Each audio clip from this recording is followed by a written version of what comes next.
Okay. Let's read this question. So this question says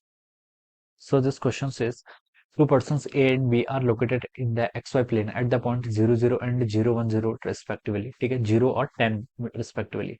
The distances are measured in MKS system at time t is equal to 0. They start moving simultaneously with the velocity. अब ए की velocity है 2 J cap metre पर second और B की है 2 I cap metre पर second respectively. The time after which A and B are at their closest distance. A and B कितने time बाद क्या होंगे, क्लोजेस्ट डिस्टेंस पर होंगे, वो हमें टाइम बताना है. Alright, so we can write down the key concept of this question. हमें इनकी की कॉन्सेप्ट लिख सकते हैं. क्लोजेस्ट डिस्टेंस कैलकुलेट करनी है, क्या करनी है आपकी क्लोजेस्ट डिस्टेंस यहाँ पर क्या करनी है, कैलकुलेट करके बतानी है. ऑलराइट, तो देखिए इस क्वेश्चन को हम दो तरीके से कर सकते हैं. एक तरीका तो और देखिए आपका रिलेटिव वेलोसिटी का तरीका है, ठीक है. एक हम किससे कर सकते हैं, रिलेटिव वेलोसिटी. और एक देखें हम बिना फिजिक्स यूज किए मैक्सिमम मिनिमा का कॉन्सेप्ट यूज करके भी देखिए इस क्वेश्चन को क्या कर सकते हैं, सॉल्व कर सकते हैं. जैसे बोल रखा है कि two person A and B are located. ठीक है, ए तो आपका देखिए 0, 0 पर है, यहाँ पर आपका ए इनिशियली, यहाँ पर ए यहाँ पर था, ठीक है. और बी आपका 0, 10 यानी कि ये आपका यहाँ पर होगा, बी आपका यहाँ पर होगा, ठीक है. 0, 10 के ये होगा आपका 0, 10, ठीक है. यहाँ पर है B. The distance are measured in MKS system at time t is equal to 0. They start moving simultaneously with velocity. A की velocity है 2 j cap मीटर पर सेकंड. A की velocity 2 j cap यानी कि इस डायरेक्शन में. This is the velocity of A. इसे हमने क्या लिख लिया, this is the velocity of A. और बोल रखा है कि एंड वेलोसिटी बी, बी आपका आई कैप के अलग मूव कर रहा है यानी कि इस डायरेक्शन में, तो ये क्या हो जाएगी वेलोसिटी ऑफ बी. ये आपका एक्स एक्सिस है, this is your y axis. Alright, ये क्वेश्चन में गिवन कर रखा है. अब हमसे बोला गया the time after which A and B are at their closest distance. A and B क्या होंगे, आपके क्लोजेस्ट डिस्टेंस पर होंगे, वो हमें टाइम बताना है, ठीक है. किसी भी इंस्टेंट पे देखिए हम ए की वेलोसिटी क्या लिख सकते हैं, देखिए कोऑर्डिनेट्स, देखिए सॉरी कोऑर्डिनेट्स, जिसका मोशन देखिए वाई एक्सिस के अलोंग, तो एक्स एक्सिस के अलोंग तो देखिए मैं ए के कोऑर्डिनेट की बात कर रहा हूँ किसी इंस्टेंट टी पर. तो एक्स एक्सिस के अलोंग तो इसका डिस्प्लेसमेंट जीरो होगा, वो तो ऑलवेज रहेगा क्योंकि मूव किस डायरेक्शन कर रहा है, वाई एक्सिस के अलोंग. और टी टाइम पर हम देखेंगे तो इसका वाई कोऑर्डिनेट हो जाएगा वी ए इंटू टी के इक्वल. सिमिलरली बी के अगर हम कोऑर्डिनेट्स लिखें किसी भी टाइम टी पर, वो कितना होगा, एक्स एक्सिस के अलोंग. तो इसका कोऑर्डिनेट क्या होगा, आपका चेंज होगा. कैसे चेंज होगा, वी बी टी से. और जब ये आपका इनिशियल था, इनिशियल देखिए इसका वाई कोऑर्डिनेट देखिए फिक्स रहेगा क्योंकि ये एक्स एक्सिस का मूव कर रहा है, वो किसके इक्वल, आपका 10 के इक्वल है. तो ये हमने कोऑर्डिनेट्स निकाल दिए ए एंड बी. अब हमें इन दोनों के बीच की क्या निकालनी है, आपको डिस्टेंस निकालनी है. क्या कैलकुलेट करना है, अब हमें यहाँ पर से इन दोनों के बीच का हमें बताना है कि the time after which A and B are is the closest distance. तो इन दोनों के बीच का डिस्टेंस क्या कर लेते हैं, कैलकुलेट कर लेते हैं.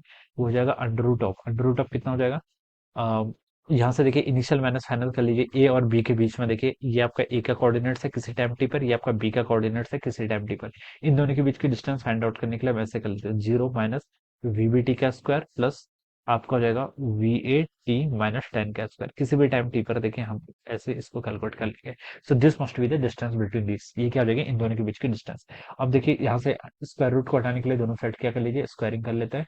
तो यहाँ से हो जाएगा 0 माइनस वीबीटी का स्क्वायर करेंगे तो ये आपका वीबीटी का स्क्वायर होगा. वीबी की वैल्यू 40 कर लो, कितनी है आपकी 2 है, ठीक है. तो 2t का स्क्वायर करेंगे तो हो जाएगा 40 का स्क्वायर. ऑलराइट, यहाँ से इतना आ गया प्लस वीए. वीए कितना है, क्वेश्चन में 2 दे रखा है, ये भी 2 है, तो उसको आप लिख लीजिए यहाँ से 2t माइनस 10 का स्क्वायर. ये वैल्यू यहाँ से जाएगी. ऑलराइट, और ये y नहीं, इसको हम l लिख लेते हैं. ऑलराइट, ये y से कंफ्यूजन हो जाएगा. ये आपका इन दोनों के बीच की डिस्टेंस है ना, इसको आप l से रिप्रेजेंट करो. किससे, l से रिप्रेजेंट करो. तो ये क्या हो गया, यहाँ से आपका l हो गया, ठीक है. l is the distance between this. अब इसको देखिए थोड़ा सिंप्लीफाइड कर लीजिए तो हो जाएगा आपका 40 का स्क्वायर प्लस आपका 2t का स्क्वायर करेंगे तो हो जाएगा a माइनस बी का होल स्क्वायर, ओपन कर रहे हैं, ए स्क्वायर प्लस आपका बी स्क्वायर माइनस 2ab. तो ये हो जाएगा आपका 40t के इक्वल, ठीक है. 40t के इक्वल इतना हो जाएगा. इसको आप ऐसा लिख सकते हैं, 4 और 4 कितना होता है, 80 स्क्वायर माइनस आपका 40t प्लस आपका 100. ये आपकी कितनी आ गई, दिस इज द डिस्टेंस. ये क्या आ गई, इन दोनों के बीच की डिस्टेंस आ गई. हमसे पूछ रखा है that time after which A and B are at their closest separation. ये दोनों क्या क्लोजेस्ट सेपरेशन पर.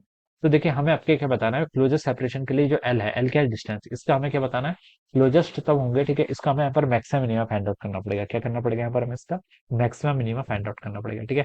हमें यहाँ पर मिनिमा की कंडीशन देखनी होगी क्योंकि क्लोजेस्ट बोल रहा है, ठीक है. तो आप देखिए एक बार क्या कर लीजिए, इसको DL by D T find out कर लीजिए इजिकल टू, इसको सॉल्व कर लीजिए, कितना आ रहा है आपका 16t माइनस 40 हो जाएगा. ऑलराइट, इसको आप जीरो के इक्वल पुट कर लो, टाइम कितना आ गया, 40/16. 40/16 देखिए कितना होता है, 4 से सॉल्व करके तो हो जाएगा आपका 4 से 16 से ही कर देते हैं, 16 दूनी 32, 16 से 2.5 सेकंड. तो 2.5 सेकंड रहेगा. अब ये मैक्सिमा का पॉइंट है, मिनिमा का पॉइंट है, इसको चेक करने के लिए इसको क्या कर लीजिए, डबल डिफरेंशिएट कर लीजिए, ठीक है. डबल डिफरेंशिएट करेंगे तो देखिए ये आपका 16 के इक्वल आ रहा है. और 16 क्या है, greater than 0, so this is a point of minima. Minima का पॉइंट है तो हम बता सकते हैं क्लोजर डिस्टेंस का पॉइंट है, तो 2.5 सेकंड बाद। तो देखिए बच्चों, आपको ए ऑप्शन में क्या कर रखे, गिवन भी किया हुआ है, so we can say that A option will be the right answer of this question. ठीक है, तो बच्चों इस तरीके से हम क्या करेंगे, इस क्वेश्चन को यहाँ पर अपना सॉल्व करेंगे। ऑलराइट, तो this will be the answer of this question. So I hope you all understood this concept. All the best and thank you so much.